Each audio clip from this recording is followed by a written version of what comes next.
want to go first? I know. Welcome back. We're joined by Allie Ewing, our LPGA match play champion. Allie, just walk us through the last few days. Yeah, obviously a busy week last week.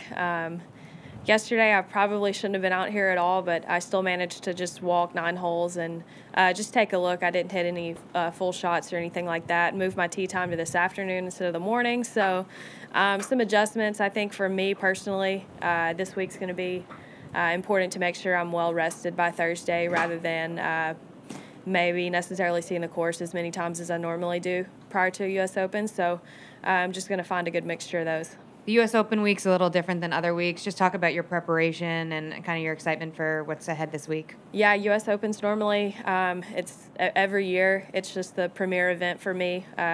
It's our national championship. So I always have a very excited feel at a U.S. Open. Certainly coming off a victory is I've never experienced that at a U.S. Open before. A long week before that, definitely haven't. Monday to Wednesday to U.S. Open is normally very full of preparation. This year I'm taking it a little bit differently because I think for me, like I said, it's just going to be more important to be rested by Thursday. It's a hilly course, so it's going to be a grind mentally and physically. So I'll just be ready Thursday, see what kind of prep I get in today and tomorrow, and be ready to go. Zephyr? Is there any mental hurdle associated with starting on 9 instead of starting on 10 with the 2T setup? Like I don't think so. It seems like, you're going to play them all, so whatever hole it is.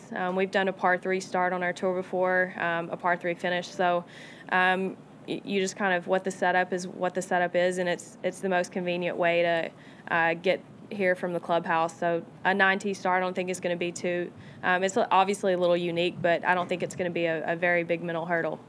Have you ever started on a hole other than 10 or 18 or 10 or? Yeah, actually, my freshman year at our SEC tournament, we started on like hole 12 or 13 at the Blessings for an alternate tee start. That's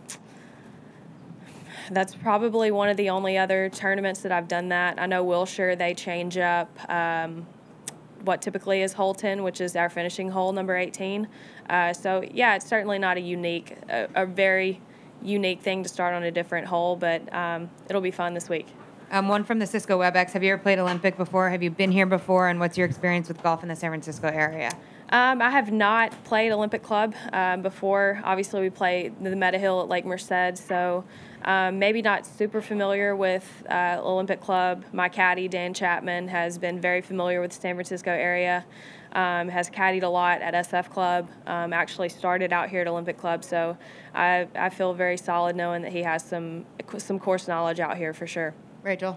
Going back to, last week and coming off the win, you played over 120 holes. So, talking about your recovery a little bit, like what exactly, like what's your process and like what are you doing? Obviously getting rest and hydrating, but, what kind of steps are you taking to kind of get back into it?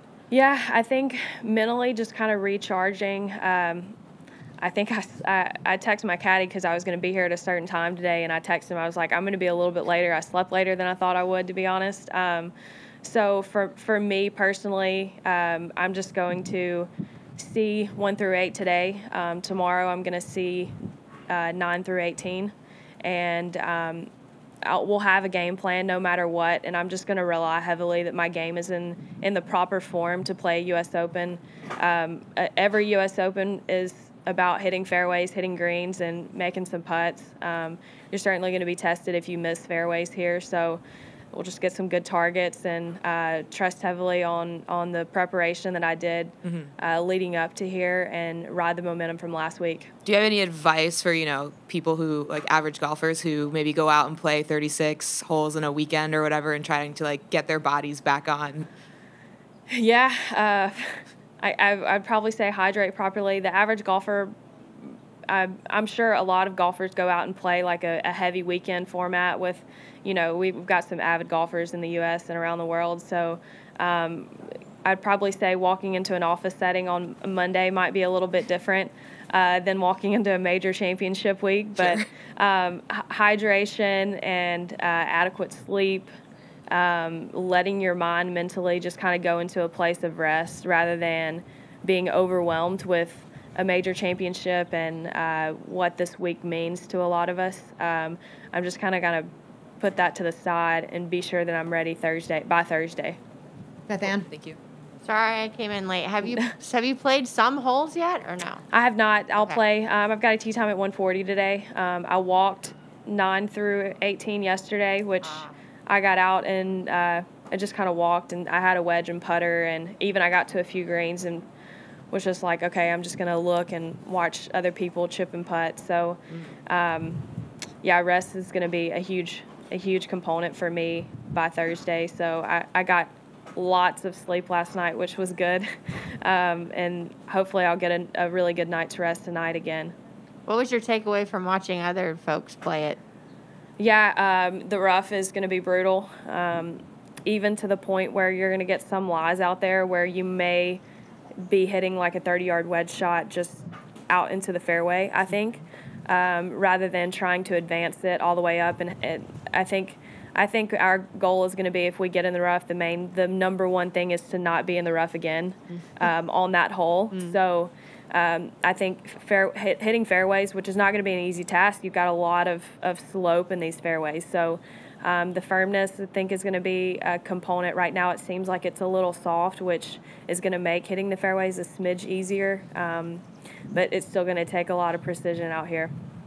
Who's here with you this week? Caddy Dan is here. My husband's here, but caddying for a Mississippi State player who's in the field, Abby Daniel. So he's going to be out here. We're actually only a group separated, so I'll be off, and then she's right behind me. So a lot of fun to have another Mississippi State player in the field, so it'll be a fun week. Cool. Yeah. Thanks, Allie. Good luck this week. Yeah, thank you. Thank you. Yeah. Congratulations. Thank you.